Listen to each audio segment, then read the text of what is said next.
Bonjour frères et sœurs en Christ, c'est la sœur Foi Marguerite Amouillé. Je viens aujourd'hui vous rendre témoignage de la vision que le Seigneur m'a montrée dans la nuit du 24 avril 2023. Avant de commencer le témoignage, on va remettre tout dans les mains du Seigneur. Et Seigneur, merci de prendre le contrôle de ce témoignage, que toi-même tu te glorifies au travers de ce témoignage, que ce qui va être relâché maintenant ne soit pas dans le but de faire peur à tes enfants, mais dans le but d'encourager tes enfants, de fortifier tes enfants, d'apprêter tes enfants pour tout ce qui est à venir dans le nom de Jésus-Christ. Merci Seigneur Dieu. Dans la nuit du 24 avril, j'étais comme dans une salle et j'étais en train de faire la vaisselle. Et tout d'un coup, j'ai entendu quelqu'un qui est venu me dire que je suis convoquée à comparaître devant Emmanuel Macron parce que j'avais commis un crime. Et dans le songe, on m'a accusé de crime parce que je croyais dans le nom de Jésus-Christ. Je croyais que le Seigneur Jésus-Christ était mon sauveur, mon Seigneur, et que sans le Seigneur Jésus-Christ, personne ne pouvait être sauvé. Aucun homme ne pouvait hériter du salut. Donc c'est pour cela que j'étais accusée à cause du nom de Jésus-Christ. Et donc, quand on m'a donné la convocation de comparaître, on m'a dit qu'il m'attendait tout de suite. Et donc, j'ai laissé tout ce que j'étais en train de faire et je suis partie répondre à la convocation. Quand je suis arrivée sur le lieu, c'est comme si c'était Emmanuel Macron qui m'avait convoqué, mais il m'avait livré au pape. J'ai vu le pape là-bas. Le pape était aussi assis sur une chaise comme un bureau et ils m'ont demandé de m'asseoir et je me suis assise et sans me parler, c'est comme s'ils étaient en train de me reprocher le fait en esprit. C'est comme s'ils étaient en train de me reprocher le fait que pourquoi je crois dans le nom de Jésus-Christ et pourquoi je parle de Jésus-Christ. Et donc, le pape m'a demandé, tu sais pourquoi tu es ici? Et moi, j'ai répondu, oui, je sais pourquoi je suis ici. Et le pape m'a chicoté avec 2 fois. Il avait un bâton dans la main et ce bâton était fait de bois. C'était un bois vraiment dur, assez dur. Et il m'a tapé une fois quand il m'a tapé la première fois, j'ai ressenti du mal, mais c'était pas, je ne ressentais pas trop assez de mal aussi. C'est-à-dire, je ressentais le mal, mais sans plus, c'était pas aussi horrible. Et il m'a tapé encore une deuxième fois avec le bois. Et il m'a dit ensuite, tu peux partir, on te libère. Mais c'est comme si il m'a libéré, mais il me surveillait. C'est comme si ils étaient en train de me surveiller. Et donc, quand j'ai pris congé d'eux, je suis sortie dans la rue, je marchais. Et pendant que je marchais, j'ai vu le pape qui me suivait de pas derrière. Et je l'ai vu, il est venu, il m'a dépassé. Quand il m'a dépassé, il est arrivé un peu devant et il a commencé à parler à l'oreille. Quand il parlait, il a touché ses oreilles, son oreille droite. Il a touché son oreille droite et puis il parlait. Et pendant qu'il parlait dans son oreille droite, moi je l'entendais. Et il avait cette capacité-là de communiquer avec moi. Ce qu'il disait, pendant qu'il était un peu éloigné de moi je pouvais l'entendre. Et il a commencé à chanter des chansons sataniques, une chanson assez démoniaque, une chanson de provocation pour me dire que c'est comme si ils étaient en train de me surveiller, que je ne pouvais pas m'échapper. Et donc, pendant qu'il chantait cela, et que comme moi je l'entendais, j'ai commencé à invoquer le feu du Saint-Esprit, le nom de Jésus-Christ. J'ai commencé à invoquer le nom de Jésus-Christ et j'ai vu que Lui aussi, il entendait de son oreille droite et il a commencé à crier ce toque de douleur parce que le nom de Jésus-Christ le dérangeait. Je criais au nom de Jésus-Christ, tu es vaincu, tu es détruit au nom de Jésus-Christ. Et pendant que je parlais, j'avançais, lui aussi il avançait sans me lâcher en fait, sans me lâcher de vue. Et je suis arrivée devant un peu comme une petite côte, plutôt pas une colline, une petite côte. Et sur cette côte-là, il y avait une petite église un peu villageoise.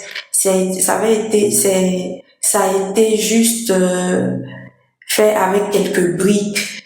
C'est pas une église moderne, comment on dit, mais moderne, ni grand. C'était juste une petite église vraiment rudimentaire, rustique.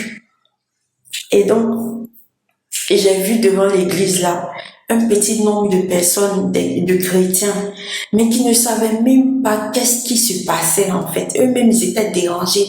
C'est comme s'il y avait le trouble partout, mais eux-mêmes, ils ne savaient pas qu'est-ce qui se passait exactement parce que les choses se faisaient plus dans le spirituel et après cela se répercutait dans le physique.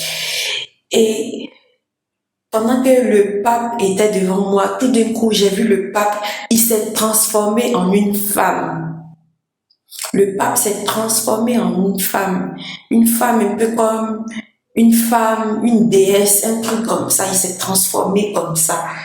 Et j'ai vu, en haut de l'église, j'ai vu une bête monter, et la bête était dans le ciel, elle volait tout juste au-dessus de la terre et la bête avait un corps de cheval et vers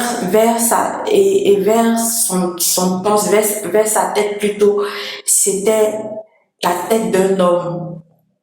Donc c'était la tête d'un homme avec un corps de cheval et il avait la possibilité de voler comme un dragon. Et cette bête-là était au-dessus de cette petite église dont je vous ai décrit tout à l'heure. Et cette bête-là, il était là avec le pape transformé en une déesse. Ils étaient là aussi comme pour un combat. Ils étaient venus comme pour un combat. Et moi aussi, je me dirigeais vers cette petite église-là aussi pour un combat. Et sachez que ce combat-là, c'était pas un combat fait de chair, de sang, d'os, mais c'était un combat physique par la parole qui se matérialisait par la prière, oh Jésus. Et le pape qui était transformé en cette déesse-là, je l'ai dépassé et moi j'ai vu un petit nombre de chrétiens. Ils n'étaient pas encore entrés dans l'église était fermée. Je sais pas pourquoi ils n'étaient pas entrés dans l'église, mais moi je suis rentrée dans l'église. Et dans cette petite église, c'était juste une petite église, franchement, qui avait la mesure, en fait, d'une petite chambre. Une petite chambre, voilà, c'était même pas grand. Et cette église a été fermée avec juste un bois qu'on pouvait rabattre. C'était vraiment rudimentaire. Et quand je suis rentrée à l'intérieur de l'église, j'ai vu comme des magouillas, des petits magouillas qui étaient en train de rentrer dans l'église. Et puis, ils étaient nombreux, ces magouillas-là, qui quittaient de partout. Ils rentraient. Chez nous, on appelle magouilla, mais les Européens, je crois, on appelle ça iguane. Ils rentraient de partout. Et quand ils rentraient, j'avais peur parce que c'est comme si cette petite église-là était souillée par leur présence. Et j'ai commencé à prier, invoquer le sang de Jésus-Christ dans l'église. L'église était comme devenue souillée. J'ai commencé à invoquer le nom de Jésus-Christ dans l'église et tout d'un coup, tous ces magouillas, ces nombreux de magouillas qui étaient rentrés dans l'église, eux tous, ils ont séché. Tous les magouillas qui étaient rentrés ont séché. Le nombre de magouillas était une quantité énorme. sais pas comment vous le dire. C'est comme un sort qui avait été jeté dans l'église, en fait. Et quand j'ai fini de prier, tous les magouillas ont séché dans l'église. Et j'étais en train de dire comme ça que il faut que j'apprête l'intérieur de l'église pour que les enfants de Dieu qui sont au dehors puissent rentrer dans l'église pour que on commence à prier, on commence la bataille. Et le dragon qui était là-haut guettait l'église, guettait les enfants de Dieu. Ce petit nombre-là, il n'y avait même pas beaucoup de personnes. C'est comme si tout le reste des autres chrétiens étaient ailleurs, étaient occupés à autre chose. Le nombre de personnes que moi j'ai vu là, ça peut juste atteindre 200 personnes. Ils étaient juste devant l'église et puis ils attendaient. Mais le reste, je ne sais pas où ils étaient, mais ils n'étaient pas préoccupés par Dieu.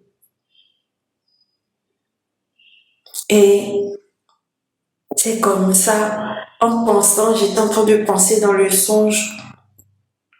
J'étais en train de penser et je disais comme ça, ah, c'est ce que le Seigneur m'avait montré la dernière fois. Rappelez-vous, j'avais fait un songe il y a longtemps de cela où j'ai vu le dragon, j'avais vu un dragon dans le ciel qui volait au-dessus de la terre. Et partout où il passait au-dessus de la terre s'ouvrait. Et partout où il passait, ce dragon-là, les gens s'entretuaient. Je me suis rappelé dans ce songe-là, de ce songe que le Seigneur m'avait montré il y a longtemps. Et c'est relié. Les deux songes-là sont reliés. Si vous avez la vidéo ou si frère Emmanuel peut remettre la vidéo, vous allez écouter. Vous allez voir que ces deux songes sont reliés. Il y a une connexion entre ces deux songes. Il y a un message fort. Et bien avant que je rêve de ce songe-là, le Seigneur m'a montré que il y a une maladie qui va être relâchée dans l'air. Il y a une maladie, il y a beaucoup de choses terribles qui doivent arriver à la terre, qui va faire que les enfants de Dieu, actuellement nous sommes en nombre, mais beaucoup vont se retirer. Beaucoup vont pas pouvoir supporter la maltraitance, les traques. Beaucoup également vont mourir parce qu'ils n'ont pas réellement une vie de consécration, une vie de piété, de sanctification. Ça, je vous le dis, beaucoup vont mourir. Le Seigneur m'a montré que il y a une maladie qui va venir. Ça sera relâché dans l'air. Et c'est comme un poison qui sera relâché dans l'air. Les gens vont s'entretuer. Les gens seront malades. Ils vont perdre le sens de la raison. Ils vont s'entretuer. Ils vont s'entretuer. Les gens vont s'entretuer. Il y aura beaucoup de morts. Il y aura beaucoup de morts. Frères et sœurs, c'est pas de l'amusement. Il y aura beaucoup de morts, immensément de morts. Hey, frères et sœurs, ce qui arrive n'est pas du tout bon. Si vous n'avez pas encore rangé votre vie, c'est pas du tout bon. Les gens vont s'entretuer. Ils auront une maladie comme de la rage qui va faire qu'ils vont s'entretuer. Et le Seigneur m'a montré dans le songe que c'est la bête qui sera dans le ciel. C'est cette bête dans le ciel-là qui va poser cela aux habitants de la terre. Cette bête-là. Et ce petit nombre que j'ai vu devant cette petite église, c'est juste ce petit nombre qui sera épargné. Ce petit nombre va représenter les 12 tribus d'Israël. Ce petit nombre va représenter les 12 tribus d'Israël partout dans le monde. Voilà, j'ai donné le message. Que la paix de Jésus soit avec vous. Le message que j'ai donné, c'est pas dans le but de vous faire peur. C'est pas dans le but de moi-même qui vois cela. Si ce n'est pas la grâce de Dieu, je vois toutes ces choses, mais je suis encore en vie. Je suis encore en vie. Donc ça veut dire que si moi je vois ces choses-là, C'est pas vous qui ne pouvez pas supporter ce que je suis en train de dire. C'est pour vous encourager, c'est pour vous ramener sur la voie de Dieu, c'est pour vous apprêter quand ces choses arriveront. Et moi, pour ma part, je sais que je serai accusée de tout ce que je suis en train de vous dire aujourd'hui. Retenez tout cela bien, tout ce que je suis en train de vous dire aujourd'hui. Je serai accusée de toutes ces choses-là. Quand ces choses-là vont arriver, je serai appelée en accusation. Mais je sais que quand je serai appelée en accusation devant les grands de ce monde, je n'aurai pas à parler de moi-même. C'est le Seigneur qui va mettre les mots dans ma bouche, et c'est le Seigneur même qui va s'occuper de me délivrer des griffes de Satan, des griffes des agents démoniaques. Ils sont prêts. Ils sont prêts. Tout ce dont repartez sur tous les songes que j'ai déjà donnés, repartez et vous allez voir que tout ce que j'ai dit depuis lors jusqu'à maintenant ont une relation et un contexte, c'est une continuité. C'est pas tous les songes que j'ai donnés, c'est pas isolé, il y a une continuité, et sachez que tout va se réaliser un à un. C'est pas de l'amusement. Je ne parle pas de moi-même. Je sais qui parle au travers de moi, et c'est Dieu qui parle au travers de moi. C'est Dieu qui me donne toutes ces révélations. Cela ne vient pas d'un homme, cela ne vient pas d'un esprit mauvais, mais de Dieu, de Jésus-Christ. Et donc, soyez tous bénis dans le nom tout-puissant de Jésus-Christ. Je vais prier pour la fin. Père éternel, merci pour tout ce que tu fais. Merci pour cette révélation.